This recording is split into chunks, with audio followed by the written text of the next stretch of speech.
Bonjour amis aquarellistes, je vous propose aujourd'hui une série de petites vidéos. Pendant ce confinement, on ne peut pas se voir, donc je pense qu'on va pouvoir arriver à travailler un petit peu ensemble. Donc dans cette vidéo très courte, je vais vous expliquer quel matériel vous devez avoir pour faire de l'aquarelle et ensuite comment préparer un lavis. Alors pour le matériel, il vous faut bien entendu, vous en doutez, des pinceaux. Donc voilà, peu importe la marque, essayez d'avoir au moins 4 pinceaux de grosseurs différentes. Un gros, un moyen, un plus petit et un plus petit avec une pointe très fine. Vous pouvez avoir aussi un spalter quand vous en serez à faire des œuvres assez grandes, ce qui vous permettra d'étaler la peinture beaucoup plus vite. Maintenant, on passe au papier. Donc le papier, ce que je vous recommande, c'est de prendre un bloc avec des feuilles attachées, de préférence. Ça sera beaucoup plus facile pour gérer l'humidité, pour que vos feuilles ne gondolent pas. Le bloc, pour commencer, prenez-le de dimension moyenne et le grammage doit être au minimum de 300 grammes. Là aussi, c'est très important pour travailler dans le mouillé. Pour la marque du papier, c'est pas très important. Ce que je vous recommande surtout, c'est de prendre un papier donc à grains fins, plutôt satiné. Évitez les grains gros qui vous empêcheront de démarrer vraiment dans l'aquarelle. Ensuite, vous pourrez tester d'autres qualités de papier, bien entendu. Évidemment, comme l'aquarelle, vous le savez, c'est de la peinture à l'eau, ayez à votre disposition des pots remplis d'eau, bien sûr, 3 au minimum, j'en ai pas mis plus, mais moi je vous recommande d'en avoir un peu plus, et vous devrez changer l'eau évidemment le plus souvent possible. Vous pouvez avoir évidemment du papier sopalin, assez utile d'ailleurs ensuite pour faire des effets, mais on verra ça après, mais surtout pour vous essuyer les mains, essuyer également les pinceaux. Moi, je vous recommande de peindre à l'aquarelle à côté d'un point d'eau. C'est quand même intéressant pour pouvoir récupérer de l'eau facilement, vous laver les mains, etc. C'est pas facile de s'arrêter et de faire 100 mètres, même avec du gel hydroalcoolique. Ça ne servira à rien. Pour le matériel d'aquarelle, bien évidemment, il vous faudra de l'aquarelle, c'est-à-dire la peinture à l'eau. Moi, je vous recommande d'utiliser de l'aquarelle en godet pour débuter. Ensuite, vous pourrez passer à l'aquarelle en tube, qui est beaucoup plus forte en pigment. Et pour l'instant, c'est beaucoup plus simple. L'avantage de la boîte d'aquarelle en godet, c'est que vous pouvez aussi peindre à l'extérieur. Ça, c'est très intéressant.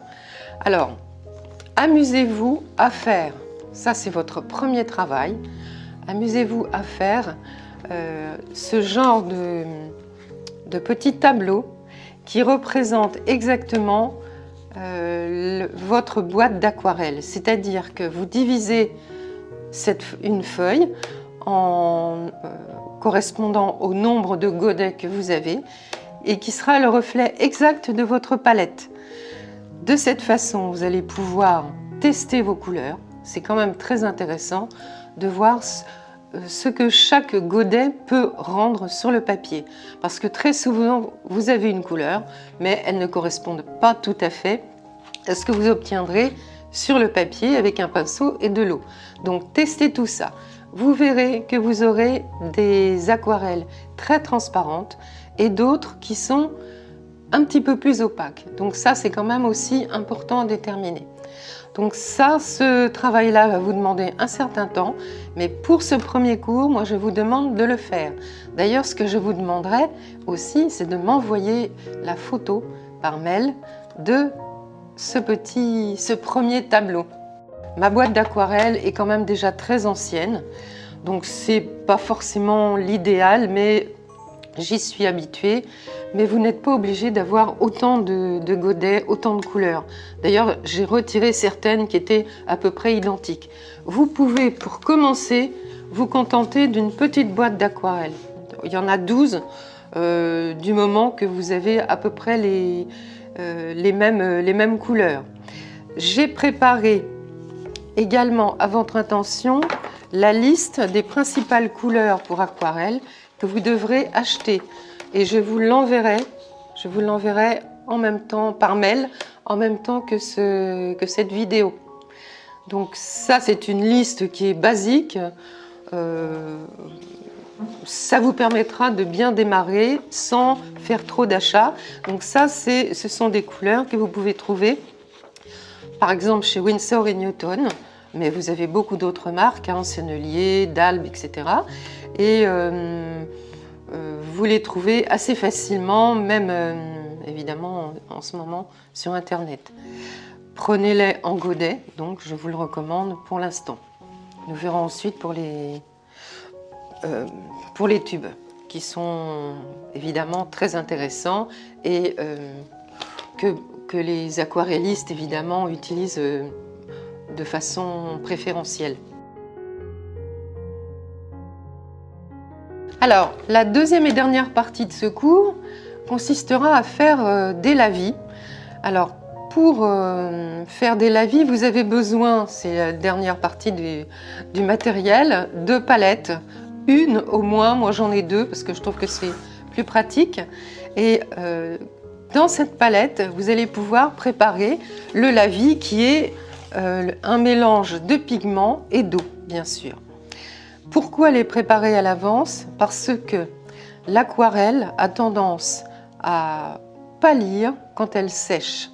Donc ce que vous devez faire avant de commencer une peinture, c'est de préparer vos lavis, de tester vos couleurs et de savoir ce qu'elles donnent quand la feuille est sèche.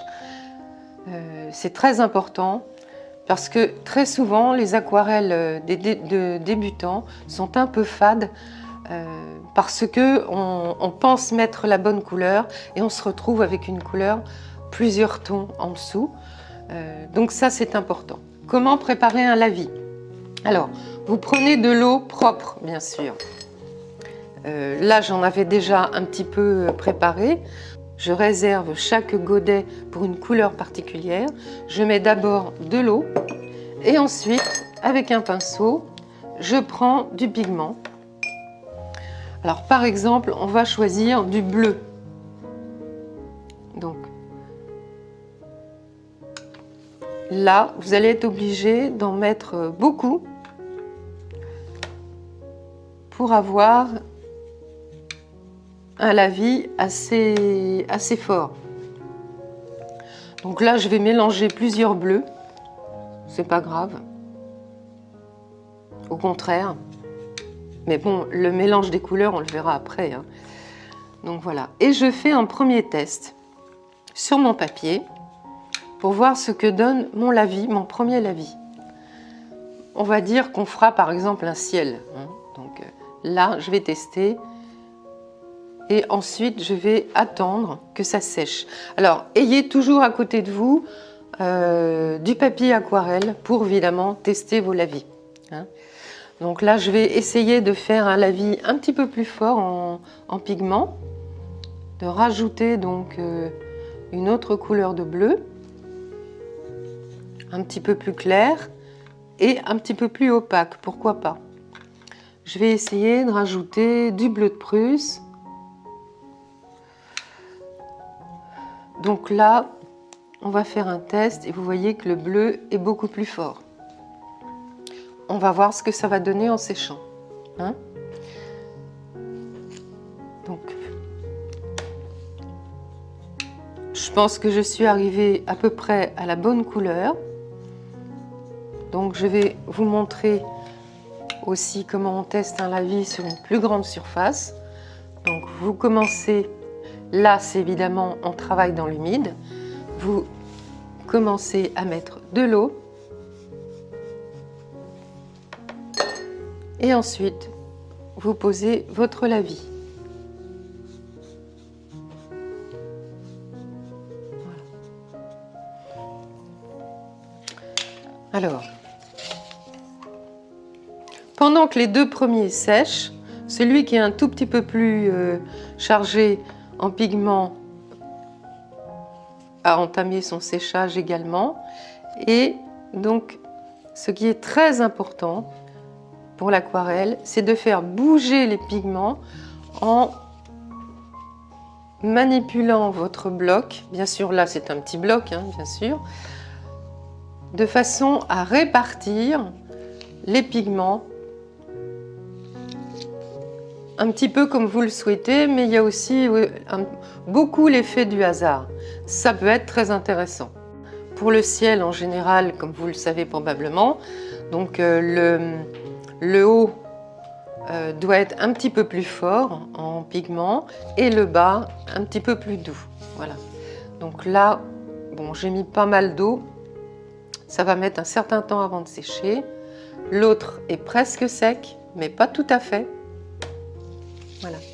Et on verra dans la prochaine vidéo comment travailler dans l'humide et comment réserver des blancs et des couleurs claires. Là aussi, c'est comme pour le bleu, il faudra attendre que ça soit sec pour avoir le résultat définitif. Hein? Par exemple, là, vous voyez que le bleu tout à l'heure est devenu très clair, beaucoup plus clair que ce qu'on a mis au départ. Et là, finalement, ce qu'on pensait être très foncé ça devient un ciel à peu près normal. Donc, tester les lavis, c'est quand même essentiel, surtout quand on est débutant, bien sûr. Et si je veux évidemment avoir quelque chose de beaucoup plus foncé, je peux, là, d'après le lavis que j'ai fait, retremper le pinceau dans le godet et obtenir une teinte très foncée qui va fuser.